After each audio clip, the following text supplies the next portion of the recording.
en surveillance discrète des véhicules, donc 84-23.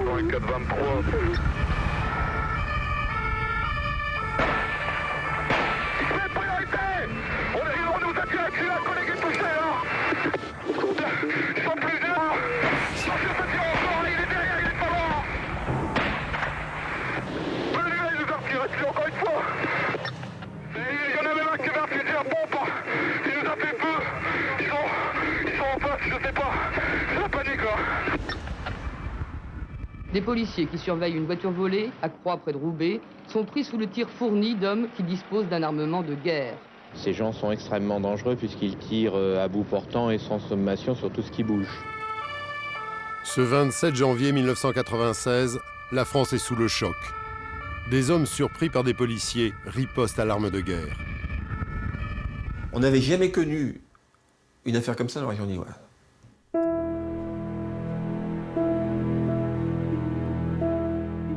On a eu des affaires de banditisme. On a eu des gens qui tirent, ça arrive, mais pas qui reviennent sur place avec le Kalachnikov pour essayer de les tuer. Il y a un côté orange mécanique dans cette violence. Cette fusillade est le premier fait d'armes marquant de ce qu'on appellera plus tard le gang de Roubaix. 10 hommes qui sèment la terreur dans le nord de la France. Mais l'histoire de ce gang, c'est avant tout celle de 2 Français de souche convertis à l'islam, puis exaltés lors du djihad, la guerre sainte en Bosnie. Christophe Cazes et Lionel Dumont. Là-bas, ces 2 garçons vont s'aguerrir sous la coupe de la plus redoutable des milices, la brigade El Moudjahidine, celle-là même qui fut à l'origine des réseaux d'Al-Qaïda. Ils en ressortiront survoltés et violents. La presse les surnommera les Ch'tis d'Allah.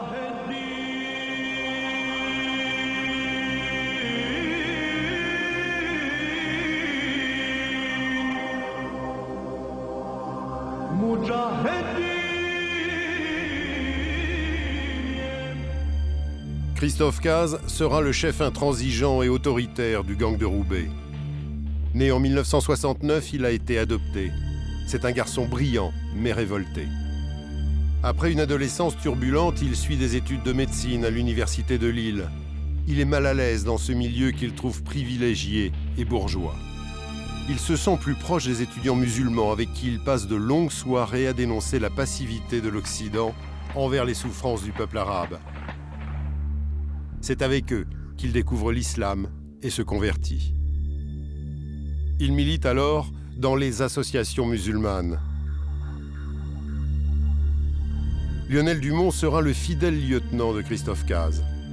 Né en 1971, il est fils d'un chauffagiste et le dernier d'une famille de 8 enfants. C'est un idéaliste, prompt à aider les autres. À Roubaix, première ville musulmane de France, il s'intéresse au Coran, au contact de ses amis arabes. Ceux-ci lui font découvrir la mosquée de la rue Archimède, à cette époque réputée pour ses thèses radicales. Lionel Dumont s'intéresse au Coran, mais c'est suite à la mort d'un ami, au cours de laquelle il dit qu'Allah s'est révélé à lui, qu'il se convertit à l'islam. Intéressé par l'histoire et le journalisme, il s'engage finalement dans l'infanterie de marine, à l'âge de 20 ans. Au printemps 1992, 4 ans avant la folle épopée du gang de Roubaix, la Bosnie déclare son indépendance sous fond d'effondrement de la Yougoslavie. Les Serbes, qui représentent un tiers de la population, ne veulent pas de l'indépendance, car ils souhaitent rester dans une Yougoslavie à majorité serbe. Les Croates pensent pouvoir créer la Grande Croatie en récupérant les territoires dans lesquels ils sont majoritaires en Bosnie. La guerre éclate.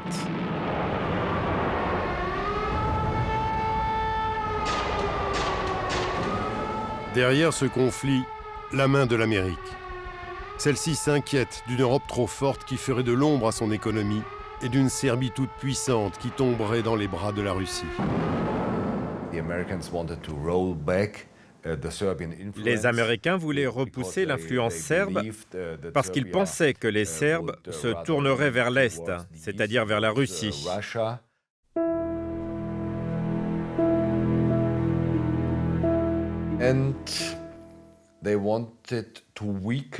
Et ils voulaient aussi affaiblir le continent européen en créant un incendie dans le jardin de l'Europe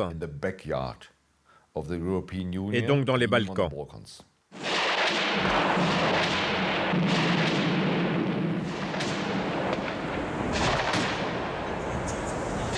Les images de la guerre font le tour du monde et elles montrent surtout des Bosniaques sous-armés, écrasés par les forces serbes ou croates. Christophe Caz et Lionel Dumont ne se connaissent pas encore, mais tous deux sont touchés au cœur par les vagues de musulmans étrangers qui se précipitent en Bosnie pour venir en aide à leurs frères de religion. La majorité vient d'Afghanistan, du Pakistan et des pays arabes. Ce sont ceux qu'on appelle les Afghans, des combattants déterminés qui ont défait les Russes en Afghanistan. Adeptes d'un islam radical, la Bosnie leur donne l'occasion d'un nouveau djihad.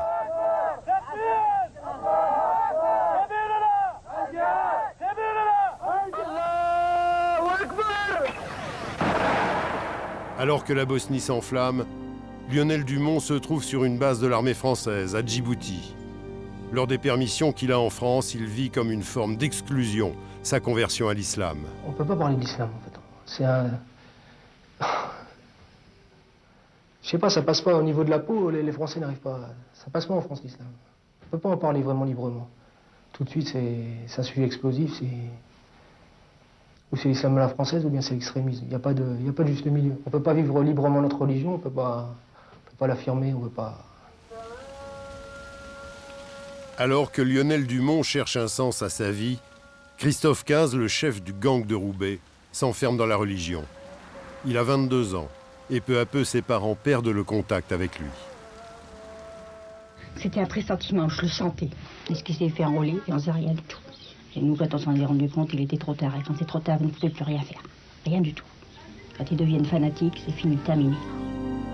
Christophe Caz organise des levées de fonds pour la Bosnie et parle de se rendre sur place.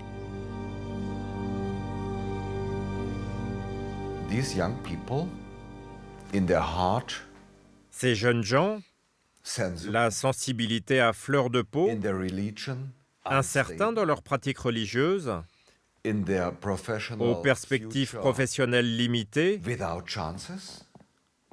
ont été saisis par ces images. En même temps, ils étaient en recherche de racines fortes qui pourraient pallier les faiblesses de leur personnalité. Ils ont décidé de lutter pour la bonne cause. Et dans ce cas précis, la bonne cause, c'était celle des musulmans radicaux en même temps que celle des intérêts occidentaux. Et donc ils ont trouvé des deux côtés des justifications à la fois émotionnelles et idéologiques pour se lancer dans cette aventure. C'est une forme de propagande. La propagande, les djihadistes savent y faire. Ils utilisent de jeunes Européens convaincus, comme ici des Anglais, afin de séduire de nouvelles recrues. My name is Abu Ibrahim. I'm 21 years old. I'm a third-year medical student in Birmingham University, and I live in Golders Green, London. But what we lack here is Muslims that are prepared to suffer and sacrifice. What I feel here when I come here is a sense of satisfaction. Because every time I'm in Britain, I watch the TV and tears roll down my face when I see the Muslims in Bosnia, Muslims in Palestine, Muslims in Kashmir. And then I come here and you feel a sense of satisfaction. You feel that you're fulfilling your duty. If you want to see true Sufism, if you want to see true people, true Muslims with unity come to this place, then you'll see.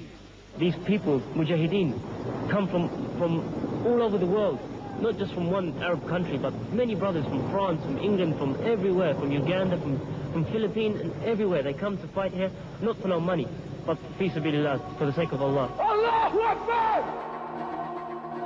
Sensible à ces appels au djihad, Christophe Caz interrompt sa médecine au terme de sa 5e année et part en Bosnie par l'intermédiaire d'associations musulmanes qui apportent de l'aide humanitaire, mais aussi des armes et des combattants. Nous sommes fin 92, 4 ans avant les événements de Roubaix.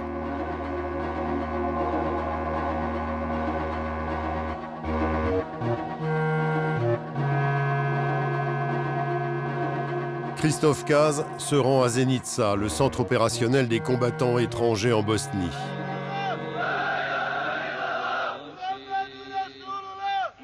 Dans les camps répartis autour de la ville, ils sont déjà près de 1000 hommes, barbus, rudes et sans pitié. Ils sont armés et financés par l'Arabie Saoudite, l'Iran ou la Turquie, mais c'est la CIA qui facilite l'acheminement des troupes et des armes. Les Américains jouent avec le feu, mais ils ne le savent pas encore.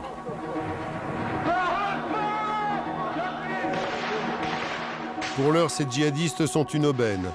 Les Américains espèrent faire basculer la guerre à leur profit, sans avoir à se salir les mains. Entre 5 et 7 000 hommes seront infiltrés de la sorte durant toute la durée du conflit.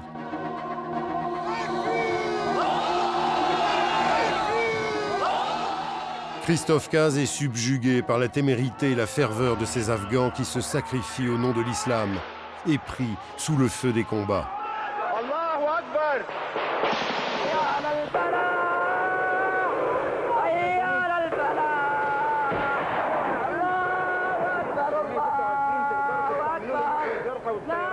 Comme tous les combattants étrangers, Christophe Kaz est intégré dans l'élite de l'armée bosniaque, la 7e brigade musulmane.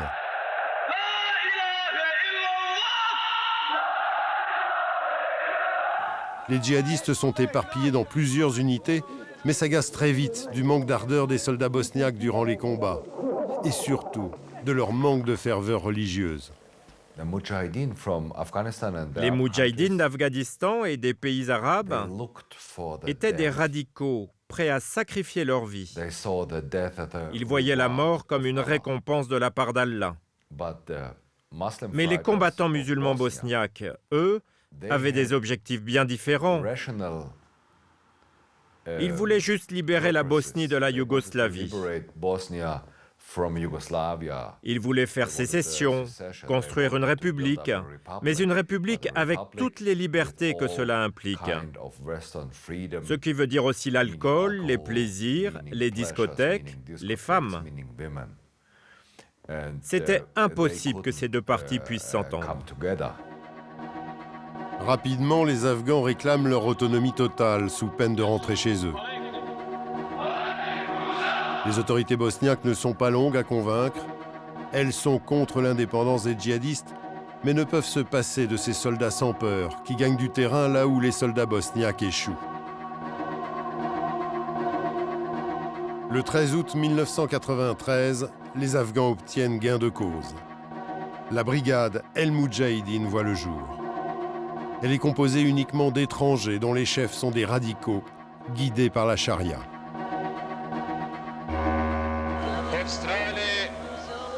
Države Bosne i Hercegovine I vrhovne komande armije Bosne i Hercegovine je priznata jedinica El Džihad kao jedinica armije I samostalna pod komandom njenom.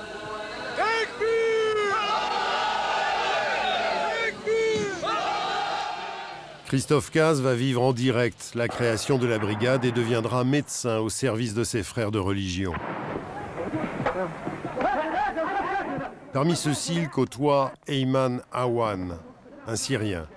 Ce fut l'un des premiers à arriver en Bosnie et il va devenir l'intermédiaire incontournable entre les autorités bosniaques et les chefs de combattants étrangers. On le voit ici discutant avec le président bosniaque Alija Izetbegović. Christophe était notre médecin. Il avait fait des études de médecine et travaillait à l'hôpital et sur les postes de secours. Il n'était pas directement impliqué dans les affrontements.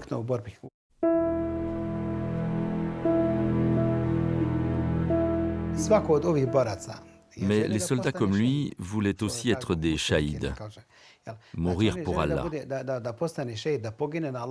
Ceci est pour nous un but ultime, et certains ont pu offrir leur vie, d'autres pas. Ça a un vrai sens pour nous que de réaliser ce type de sacrifice, de risquer ainsi sa vie, parce que ça nous permet d'atteindre la récompense suprême. Dans le nord de la France, la mère de Christophe Kaz s'inquiète. J'ai pas compris, je comprendrai jamais. C'est lui qui m'avait téléphoné qu'il était parti en Bosnie pour aider ses frères, comme il disait. Parce qu'il était médecin là-bas, évidemment. Il disait qu'en France, il ne pouvait pas faire sa médecine parce qu'il n'était pas accepté comme quelqu'un de riche. Donc là-bas, il était plus utile. Au début de l'année 1993, soit 3 ans avant les fusillades de Roubaix, Lionel Dumont se trouve, lui, dans un autre pays en guerre, la Somalie. Il est toujours dans l'armée et s'est porté volontaire pour participer à une force de paix.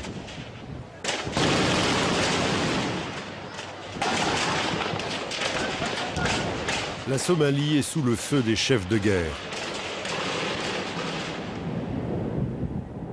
Mais surtout, il y a la famine. Lionel Dumont est écœuré par l'impuissance de la communauté internationale face à la misère d'un des pays les plus pauvres du monde. Au début des années 90, il a écrit quelques papiers pour des journaux locaux.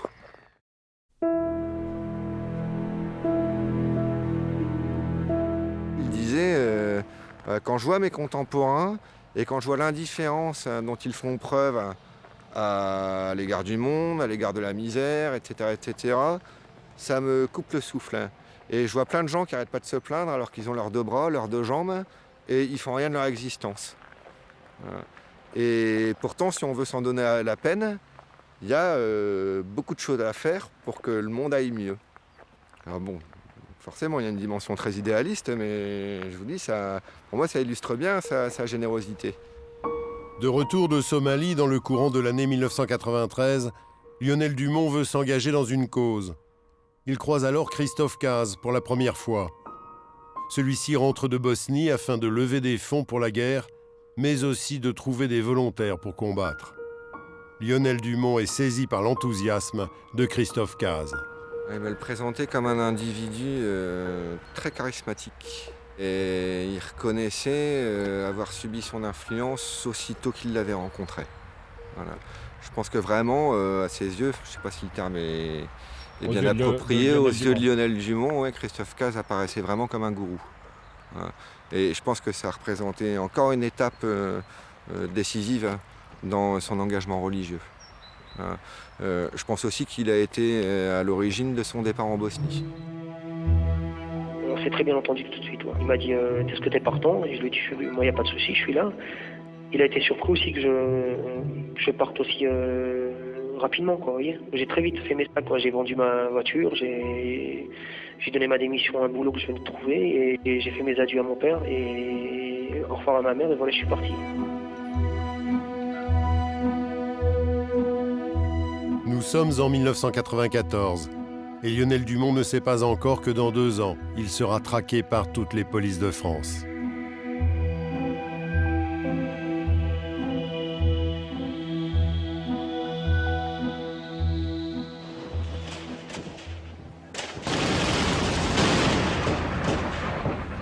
La Bosnie est alors au plus profond de la guerre. Sarajevo est assiégée, affamée. La ville est sous le feu des snipers serbes.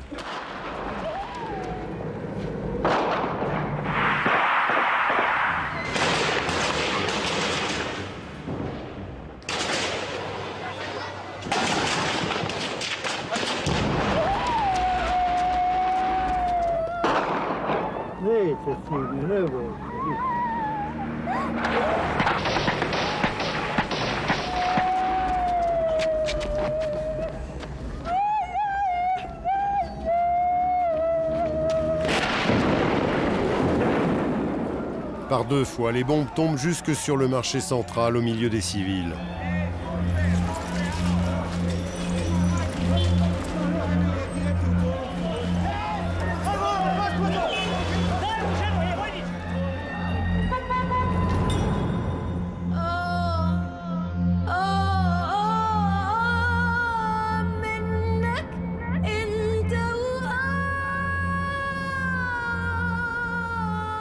C'est dans ce pays déchiré que Lionel Dumont rejoint Christophe Caz.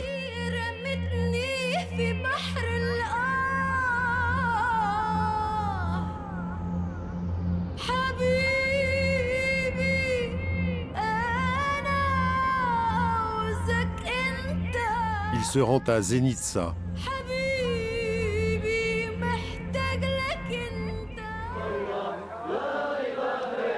Accueilli à bras ouverts par ses frères de religion, Lionel Dumont trouve ce qui manquait à sa vie. De la solidarité et un quotidien porté par de fortes valeurs religieuses.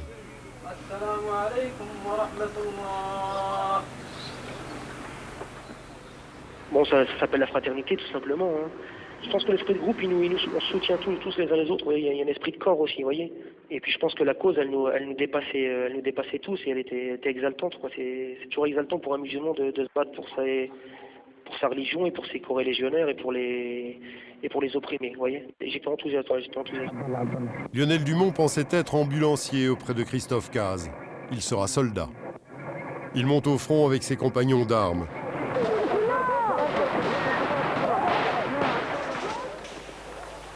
Rapidement, on va l'appeler Abou Hamza, un nom qui souligne sa vaillance au combat.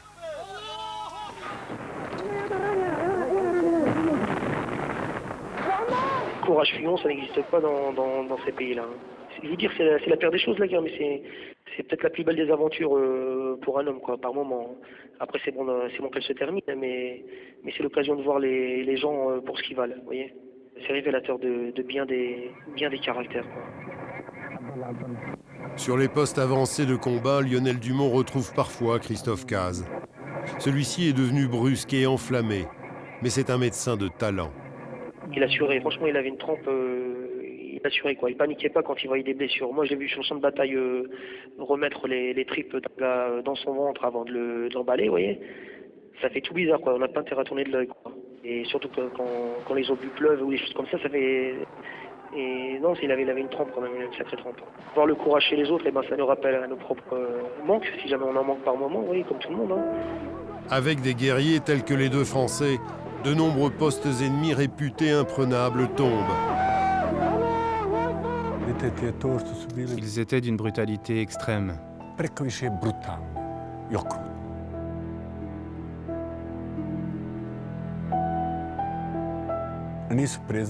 Ils ne fuyaient devant rien. Rien ne pouvait les arrêter. Et même pas lorsqu'il y avait des civils en face, lors de leurs offensives militaires. Tu n'as pas le temps de lever les mains pour te rendre. Quand tu es face à ce type d'ennemi, tu tires pour tuer ou tu te fais tuer.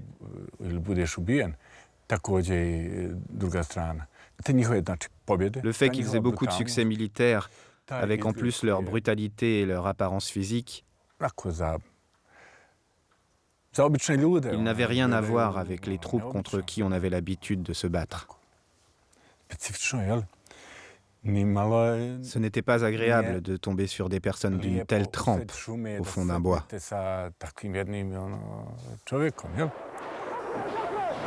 Alors que les Serbes ou les Croates redoutent les affrontements contre les Moudjahidines, les soldats bosniaques sont aux anges. La plupart d'entre eux sont en effet des ouvriers ou des paysans, sans expérience militaire. Les Moudjahidines sont pour eux une aubaine, ils font le sale boulot à leur place. J'ai été soldat de l'armée bosniaque, de l'armée de la République de Bosnie-Herzégovine.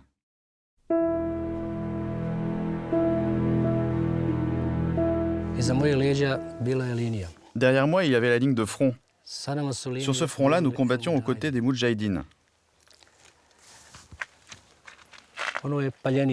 Là-bas, dans le fond, c'est Paljenik, qui était la position tenue par l'ennemi la plus dangereuse d'entre toutes.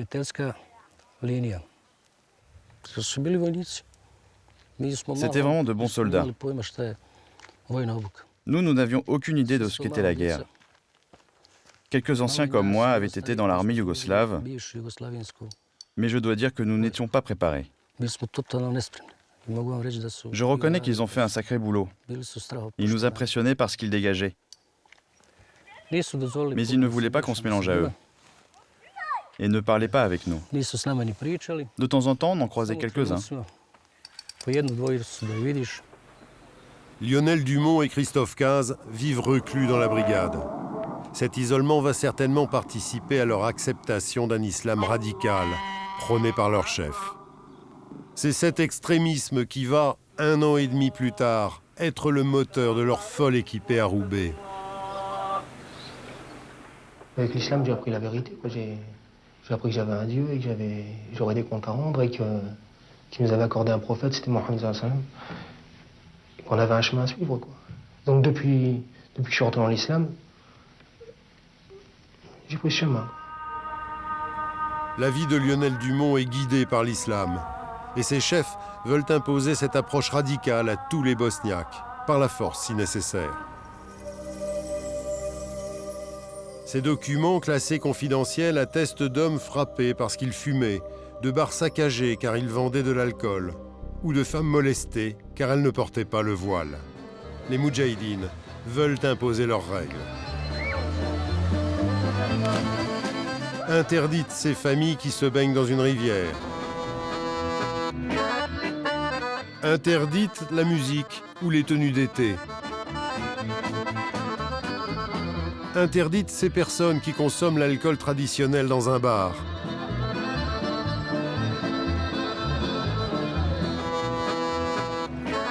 Interdite aussi ces démonstrations d'affection.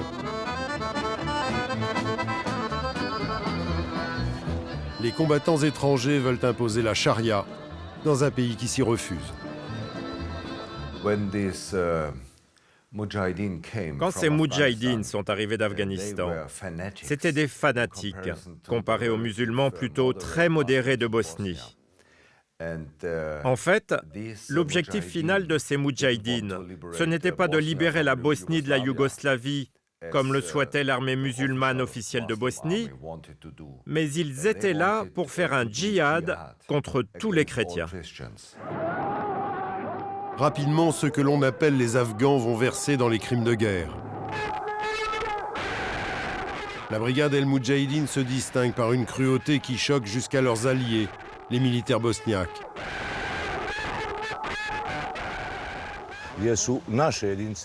Nos unités de la 28e division se sont rencontrées avec la brigade El Moudjahidine, pas très loin du village, près de l'école.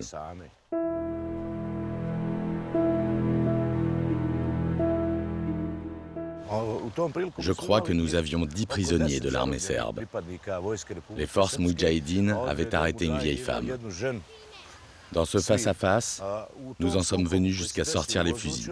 Et il a fallu que je calme les choses. Ils voulaient nos prisonniers. J'ai donc dit à mon second de les emmener loin d'ici, afin de les sauver. Pendant ce temps, les Moudjahidines ont commis des atrocités sur la vieille femme qui avait plus de 75 ans. Ils l'ont égorgée. Puis ils ont commencé à insulter nos soldats, disant que nous n'étions pas de vrais musulmans, que nous n'étions pas liés à l'islam. Alors, afin d'éviter la confrontation, je m'en suis sorti par un coup de force.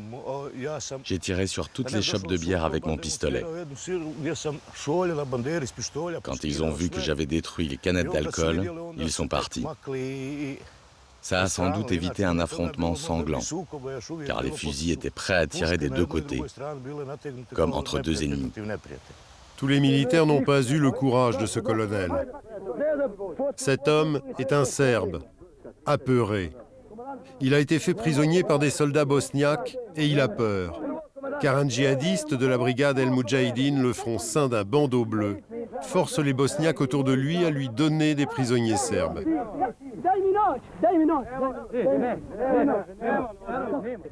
À force d'insister, il arrive à ses fins.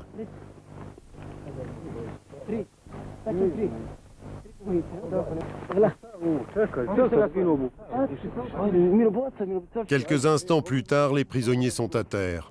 Ils sont tous morts.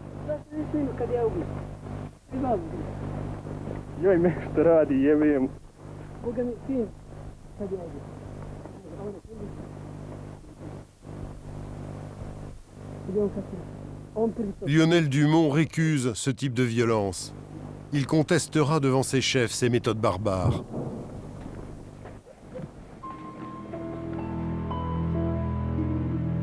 Et je pense que ce qui me sauve, c'est d'en avoir pas commis sur toutes les atrocités, vous voyez. Les mecs les plus cabossés de la guerre, c'est ceux qui en ont commis, vous voyez. Ceux qui en ont subi et ceux qui en ont commis, peut-être des fois ceux qui en ont commis plus que d'autres, vous voyez. Cabossé par la guerre, Christophe Quinze le sera certainement plus que Lionel Dumont. Sinon, comment expliquer le déchaînement de violence dont il sera le moteur, 1 an et demi plus tard à Roubaix? Le médecin français a été vu plusieurs fois sur cette route.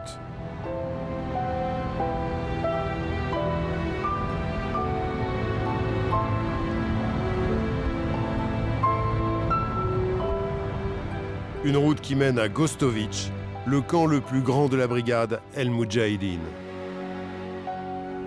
Un habitant se souvient du temps où la brigade était ici. Ici, un peu plus loin, dans ce virage, il y avait une barrière.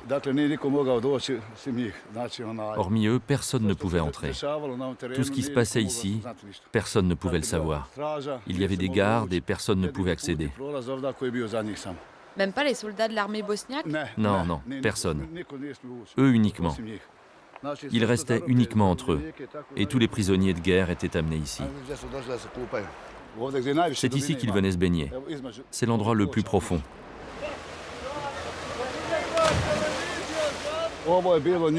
Là-bas, c'était leur piscine. Elle allait sur près de 200 mètres.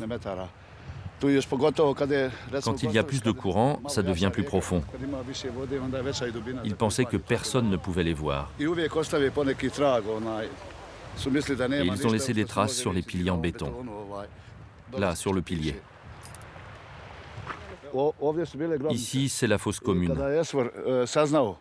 Quand ils ont compris qu'on savait qu'elle était là, ils ont exhumé les corps, les ont transportés ailleurs et ont tout remis en place pour qu'on ne voit plus rien.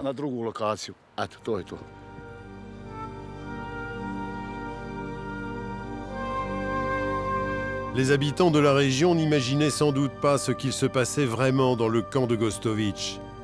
C'est dans celui-ci que Velibor Trivicević, un médecin de l'armée serbe, a été détenu et a croisé sans le savoir Christophe Kaz.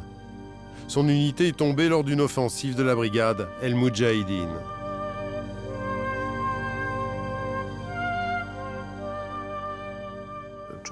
Je me rappelle d'un homme qui était dans une tranchée. Il s'appelait Danisić Bogomir. Ils l'ont frappé avec un bâton, puis lui ont coupé la tête. Elle se trouvait à 20 cm du corps. Ils m'ont placé à côté du cadavre, avec un collègue médecin à côté de moi, tous allongés afin qu'on soit regroupés. Ils ont alors commencé à tourner leur hache au-dessus de nous en criant « Allah est grand !» puis à donner des coups de hache devant nos yeux, même qu'on sentait la terre et l'herbe qui nous giclaient dans les yeux. L'un d'eux s'est assis derrière moi, m'a saisi la tête et a fait un mouvement avec son arme pour me montrer comment on coupait la tête d'un hérétique, d'un tchétnik. L'un des frères Moudjahidine, qui se rendait dans la ville de Zenica, a vu un Bosniaque boire de la bière. Il a sorti son fusil et lui a aussitôt tiré dessus, comme ça, sans se poser de questions. Il buvait de l'alcool, alors il a payé de sa vie. Pas de comment ou de pourquoi. Tu bois une bière et allez, adieu. Nous, ils nous ont emmenés sur une place, nous ont attachés par les jambes et nous ont à moitié suspendus ainsi. À côté de moi, sur le côté gauche, il y avait Gojko Vučić. Il suppliait « Donnez-moi de l'eau, à manger, je vais mourir, j'ai soif ». Là, un gros moudjahidine est arrivé.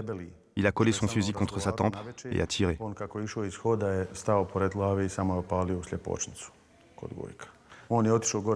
Il est remonté pour déposer son fusil et a pris une machette, puis est revenu vers Gojko.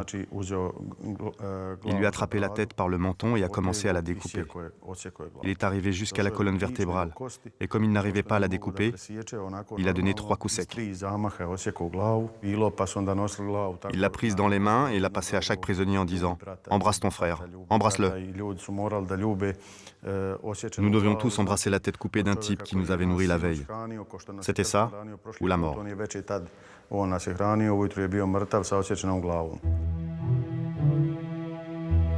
Pendant sa libération en échange d'autres prisonniers, Velibor est confronté à un médecin français particulièrement violent. Cet endroit faisait aussi office de dispensaire. Il y avait leur médecin. Il avait un stéthoscope autour du cou et un t-shirt vert de chirurgien arabe. Il est venu vers nous et en bon collègue nous a frappés violemment. Même les autres moudjahidines autour de lui étaient choqués par la violence qu'il déployait. Quand on lui montre la photo de Christophe Kaz, Velibor n'a pas beaucoup d'hésitation. Celui-ci correspond bien au docteur qui nous frappait, qui nous mettait des claques et avait le stéthoscope. La barbe fournie et foncée, les lunettes, c'est bien ça.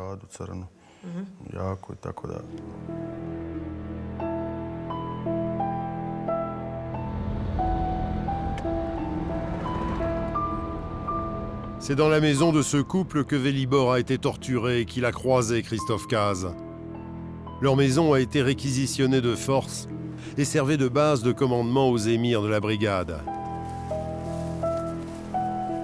Branislav Ristic, le propriétaire, dit qu'elle est hantée par les cris.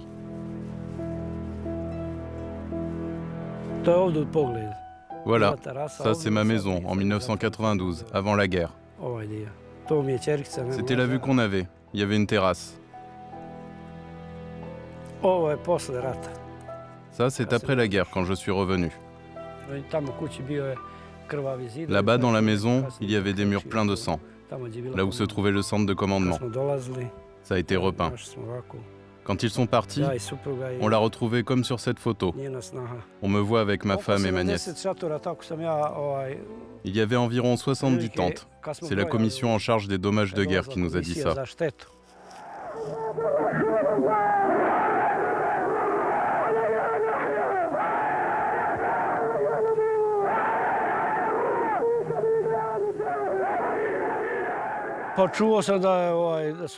J'ai entendu que c'était surtout des Arabes, des Moudjahidines, et aussi qu'il y avait un Français parmi eux. Et après, je ne sais pas trop ce qui s'est passé.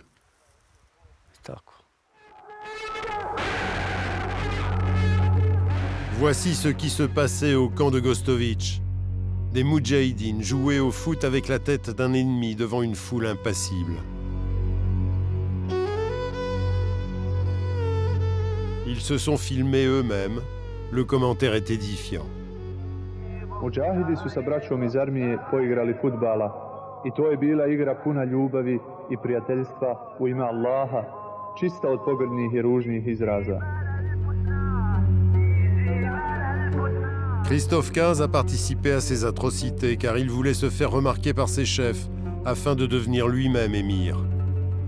On a d'ailleurs longtemps pensé que c'est lui qui exhibait cette tête comme un trophée. Lors de l'un de ses interrogatoires, Mouloud Bouguelane, l'un des membres du gang de Roubaix, dira l'avoir vu jouer au foot avec une tête de prisonnier. Il précisera que Christophe Kaz l'a insulté lorsqu'il a lui-même refusé de shooter dedans. Lionel Dumont n'était pas sur le camp de Gostovitch, mais il sait comment Christophe Kaz se comportait au sein de la brigade. Il ne prend pas parti et préfère s'en remettre au jugement d'Allah.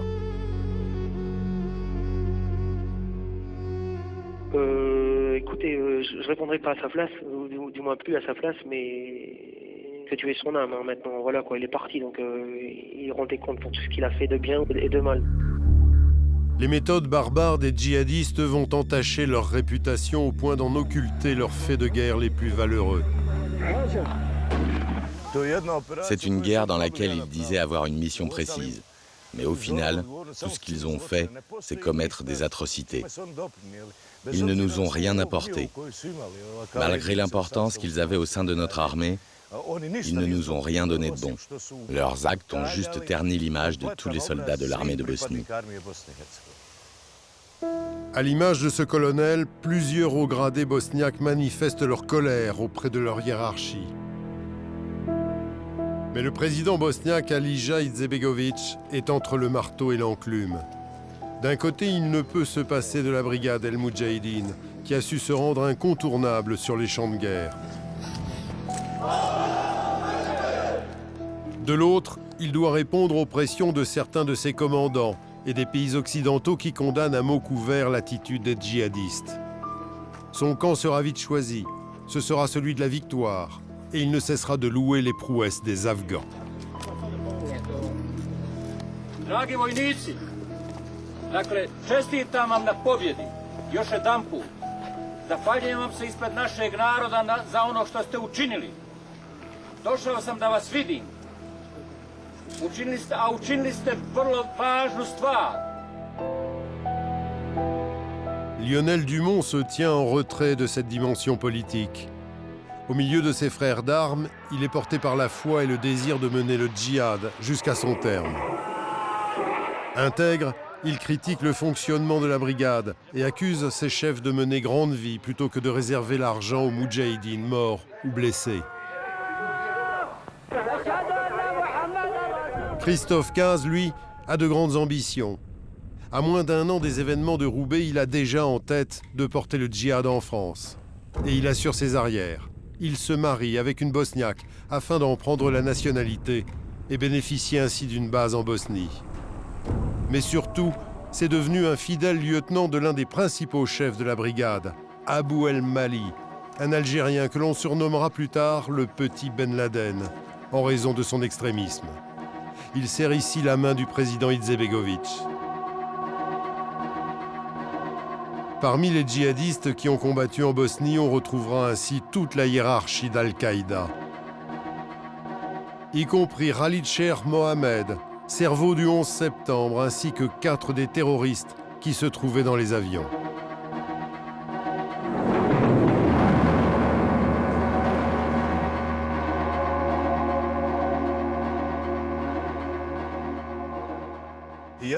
Cette guerre était un excellent moyen de recruter des membres pour les futurs réseaux Al-Qaïda.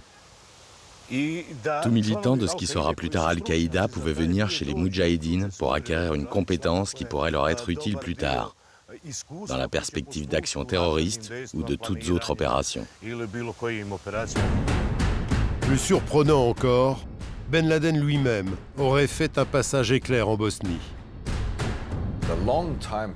L'expérimentée correspondante du journal Der Spiegel, Renate Flotto, l'a vu en personne dans le bureau même du président, au sein du palais présidentiel à Sarajevo. Il attendait de rencontrer le président Izetbegović. Il lui a parlé, il lui a donné sa carte de visite, il lui a montré son passeport. Je pense que c'était un passeport bosniaque. Et il s'est vanté que lui, Oussama Ben Laden, allait gagner la guerre, exterminer les Serbes et exterminer aussi les Américains.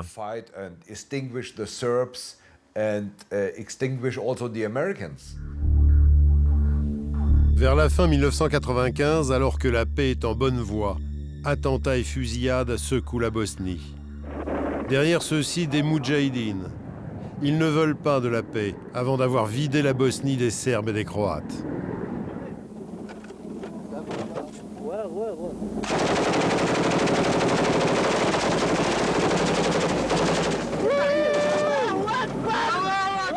Les Américains découvrent avec frayeur l'ampleur du monstre qu'ils ont généré. Richard Clark, le conseiller en terrorisme auprès de 7 présidents américains, a dit « C'était un pacte avec le diable ». À cette époque, près de 800 moudjahidines ont obtenu un passeport bosniaque en remerciement de leur lutte. Mais avant tout accord de paix, les Américains imposent à la Bosnie de déporter tous les combattants étrangers, y compris ceux qui ont obtenu la nationalité bosniaque. Christophe Caz et Lionel Dumont sont sur les listes. Anwar Shaban, le chef suprême de la brigade, accuse le président Izetbegović de s'agenouiller devant l'Amérique. Au moins 300 moudjahidines ont payé de leur sang. Il veut qu'en échange, les autres puissent rester en Bosnie sans condition. Le 14 décembre 1995, jour de la signature des accords de paix, Anwar Shaban est assassiné avec 4 autres chefs de la brigade. La chasse a commencé. Abou El Mali, le petit Ben Laden algérien, décide de porter le fer et le feu sur toute l'Europe, qu'il accuse d'hypocrisie. Christophe Caz et Lionel Dumont seront ses meilleurs élèves. Ils sont désormais au chômage, le fusil encore chaud entre les mains. Ils ont l'expérience, des armes, de la rancœur. Dans un mois, ils vont terroriser le nord de la France. Ils étaient frustrés par la fin de la guerre. Ils estimaient qu'ils avaient combattu pour des valeurs importantes, Ils avaient vécu des choses très dures pendant la guerre civile et ils étaient dégoûtés car personne ne les a remerciés pour leur engagement en Bosnie. Lionel Dumont rentre en France quelques semaines avant Christophe Cazes. Après 2 ans de combats féroces, il vit mal son retour. C'était dur le retour, c'était très très dur. Le plus difficile pour moi, ça a été de... Et je pense que c'est le cas pour beaucoup d'autres frères qui sont amenés à quitter les terrains d'opération, ou bien les batailles, ou bien le djihad, entre guillemets. Le fait d'aspirer de côtoyer la mort et même des fois la souhaiter, vous voyez. Quand on a goûté à ça, à ce moment-là, on se satisfait plus de notre vie, vous voyez. Ouais, je pense qu'il y a une culpabilité d'être vivant quand il a vu tomber beaucoup de gens, beaucoup de camarades autour de lui, hein, et que peut-être qu'il y avait aussi une volonté de régler ses comptes avec lui-même après, peut-être. Ce qui a pu expliquer ce qui s'est passé à Roubaix par la suite? Au moins partiellement, ouais. Je pense pas que ce soit la seule explication, mais forcément, sur le plan psychologique, ça a dû jouer, je pense. Parce qu'il aurait, lui, aimé mourir en Bosnie? Ouais. Il vous l'a dit? Ouais. Quand Christophe Cazes revient en France, frustré et revanchard, Lionel Dumont se sent revivre. Quand Christophe est revenu, ça m'a soulagé qu'il soit là pour pouvoir justement partager. On avait vécu les mêmes choses, donc on est sur la même longueur d'onde, vous voyez. Christophe Cazes a des plans qui lui ont été soufflés par Abou El Mali, le petit Ben Laden, et Abou Hamza Al-Masri, l'imam radical de la mosquée de Finsbury Park à Londres. Christophe Cazes convainc Lionel Dumont de faire des braquages pour financer l'internationale terroriste. Pour cela, il entraîne avec lui 8 autres comparses originaires du Maghreb, la plupart rencontrés en Bosnie, les autres à la mosquée. Le grand génie d'un personnage comme Christophe Cazes, c'est d'avoir été capable de fédérer autour de lui, qui représentait ce noyau dur de cette pensée terroriste, des gens qui sont des agrégats, qui à l'origine n'étaient pas forcément dans ce versant de l'histoire. Ils y sont venus ensuite parce qu'ils y trouvaient peut-être une certaine satisfaction personnelle de se dire qu'ils travaillaient pour la cause, mais entre guillemets, cette cause était fortement médiatisée par leurs appétits individuels. Et ça a toujours été ce dossier. On a toujours oscillé entre le dossier de terrorisme et le dossier de droit commun. Lionel Dumont pense travailler pour une cause divine. Il va suivre Christophe Cazes aveuglément. Lionel Dumont, c'est quelqu'un de très entier. Il n'y a pas de limite. À partir du moment où il s'engage, il s'engage. C'est des comportements rares, hein, et qui ont aussi quelque chose de prestigieux au bout du compte. Hein. Mais il s'engage jusqu'à la mort. Il s'engage jusqu'à la mort. Et jusqu'à pouvoir donner la mort éventuellement. Et jusqu'à pouvoir donner la mort. En janvier 1996, la folie meurtrière peut commencer. Elle va durer 3 mois. Vous savez comment ça démarre?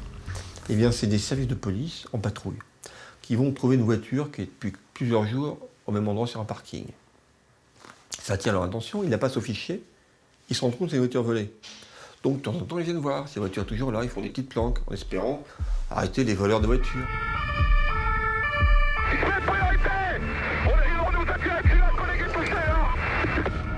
Il y a Christophe Cazes qui vient avec un autre véhicule relais parce que cette voiture-là va leur servir pour un braquage. La police donc veut les interpeller, mais aussitôt, ils font feu. Il y a une véritable volonté de les tuer. En janvier et février 1996, les braquages s'accélèrent, mais sans succès. Armes de guerre, fusillades, courses-poursuites, mais caisse vide. Le gang de Roubaix est pitoyable. Cette équipe de Roubaix, c'est une équipe de branquignoles. C'est-à-dire qu'ils n'ont jamais réussi à obtenir quoi que ce soit. Ils rentrent dans une supérette avec... il y a 3-4 employés sur place. Je crois qu'il n'y a même pas de clients parce que si je me souviens bien, ils rentrent à un moment où il n'y en a pas. Ils n'arrivent pas à se faire remettre de l'argent. Néanmoins, le gang de Roubaix continue sans être inquiété. Aucun de ses membres n'a de casier judiciaire et les services de police sont totalement désorientés. Des hommes jugés très dangereux, équipés d'armes de guerre. Hier soir, ils ont tué de sang-froid un automobiliste d'une rafale de pistolets mitrailleurs, juste parce qu'il refusait de donner sa voiture. Et alors, ils vont arriver à l'ultime projet de Kaz, on va braquer un fourgon de la Brink. Et là, il y aura de l'argent. Ils vont s'en aller en Bosnie avec une vieille Peugeot, je ne sais plus ce que c'est, une 605 ou je ne sais quoi, avec un grand coffre. Et ils vont ramener des armes de Bosnie.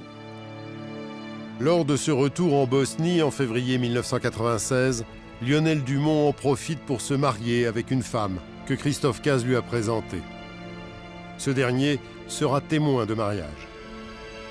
Sa femme, tout comme celle de Christophe Kaz, porte la burqa, une nouveauté en Bosnie.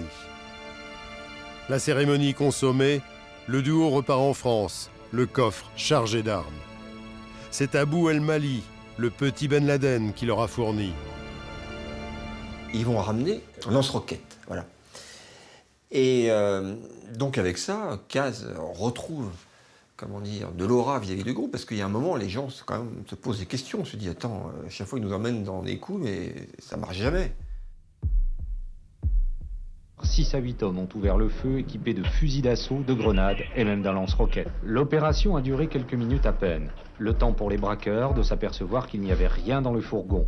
Ce qui est frappant, c'est la disproportion entre le degré de violence employé, la détermination dans les actes, et le résultat est nul.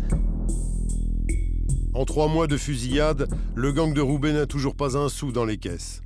Christophe Kaz en devient fou. Il se sent humilié face à ses compagnons, mais surtout vis-à-vis des chefs extrémistes auprès desquels il rêve d'obtenir reconnaissance. Alors il veut porter un grand coup et s'attaque au commissariat central de Lille le 28 mars 1996. 23h30 hier soir, les démineurs désamorcent la dernière bouteille de gaz trouvée dans une voiture piégée. Elle est égarée à quelques mètres d'une station de métro, presque en face du commissariat de police de Lille. Un échec cuisant. Christophe Kaz, dans une logique suicidaire, veut commettre un attentat lors du G7 qui a lieu le lendemain à Lille. Mais le gang de Roubaix est repéré et le raid intervient. 6h ce matin, les policiers du raid encerclent une maison dans le centre de Roubaix.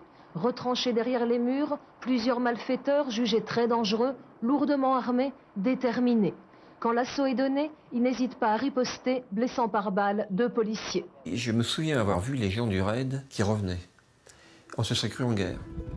Ce 29 mars 1996, ce sera la première fois en France que des hommes se laissent brûler vifs plutôt que de se rendre à la police. On les entendra agoniser sous les cris d'Allah est grand. L'assaut du raid va signer la fin du gang de Roubaix.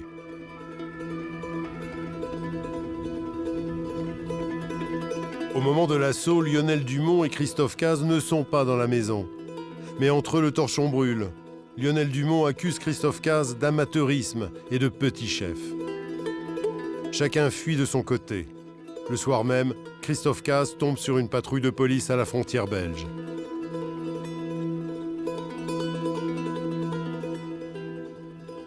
Ce corps, allongé sur le bas-côté de l'autoroute de Gand, est celui de Christophe Kaz, abattu lors de la fusillade hier par les policiers belges.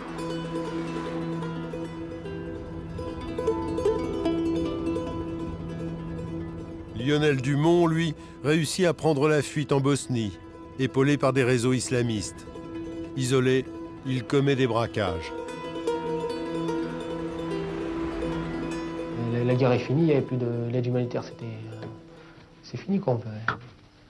Même chose pour ce qui est de la fraternité, les temps sont durs. Mais les braquages vont mal tourner. Un gardien de nuit tué dans ce magasin. Un policier abattu dans cette station-service. Une personne va le vendre à la police, Abou El Mali, lui-même, son ancien chef. Abou El Mali est un type qui jouait sur plusieurs tableaux. Il faisait le jeu du djihad, mais aussi celui de l'américain. C'est ainsi qu'il a pu rester libre jusqu'à la fin. Et pourquoi est-il toujours libre à l'heure où je vous parle? Je pense que vous trouverez la réponse à l'anglais, dans les bureaux de la CIA. Abou El Mali propose à Lionel Dumont une planque dans cet immeuble. Mais c'est en fait un appartement qui appartient au ministère de l'Intérieur bosniaque. Le 9 mars 1997, un commando donne l'assaut. Lionel Dumont est avec un complice, Binyam Zeferini.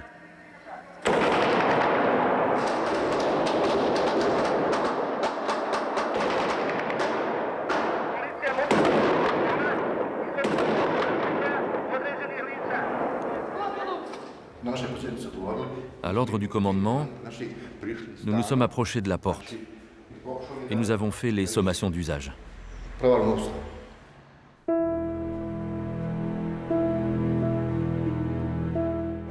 Police! Un coup de pied dans la porte, puis j'ai pris une position de tir sur le côté.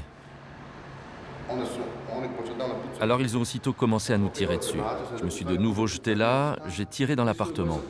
Ils tiraient tous les deux, les balles pleuvaient de partout, elles ricochaient dans tous les sens. Alors je me suis baissé pour prendre une position de tir. L'un d'entre eux est sorti, s'est mis sur le pas de porte tout en me tirant dessus. Je tire aussi, il me touche ici à la main. La balle rentre par là et ressort par là. Ça m'a ouvert tout le muscle. Je me jette au sol, je dégaine mon second pistolet qui se trouvait ici, je les ajuste pour tirer à nouveau, mais il ressort et me touche encore 2 fois. Ma balle le touche à la tête. Il est tombé sur moi. On s'est tous les deux effondrés. Il y avait de la fumée partout. Dumont a tiré toutes ses munitions, puis il a jeté le pistolet et le fusil, et il a mis les mains derrière la tête.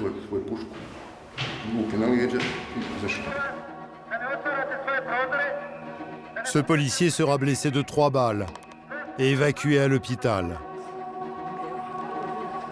Binyam Zeferini est tué et Lionel Dumont arrêté sans ménagement.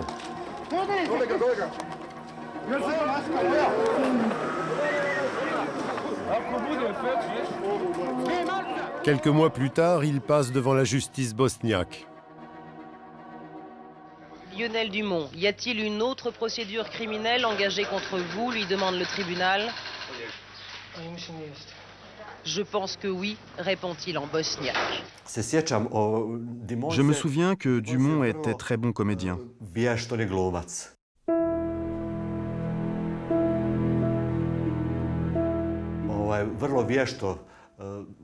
Au début du procès, il était tout aimable, très poli. Quand il s'est aperçu que le procès n'allait pas dans le sens qu'il souhaitait et que le verdict est tombé, cette image de Dumont aimable et poli a tout à coup disparu. Il a dit « C'est ainsi qu'on me remercie d'avoir combattu pour vous ?» J'ai répondu « Même si vous vous êtes battu pour nous, ce dont je doute fort, cela ne vous donne pas le droit de piller des stations d'essence et de tuer des gens dans les rues. » Lionel Dumont est condamné à 20 ans de prison en Bosnie. Le 26 mai 1999, il s'échappe de la prison de Sarajevo. Ce sera le seul détenu à s'en évader.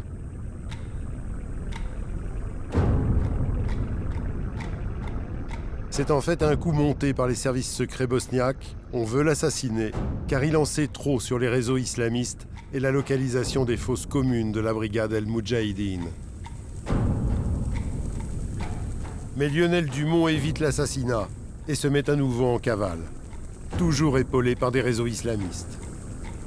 Il passe par la Thaïlande, la Malaisie, le Japon, mais c'est en Allemagne qu'il sera arrêté le 13 décembre 2003. Expulsé vers la France, il sera condamné à 25 ans de prison par la Cour d'appel de Paris.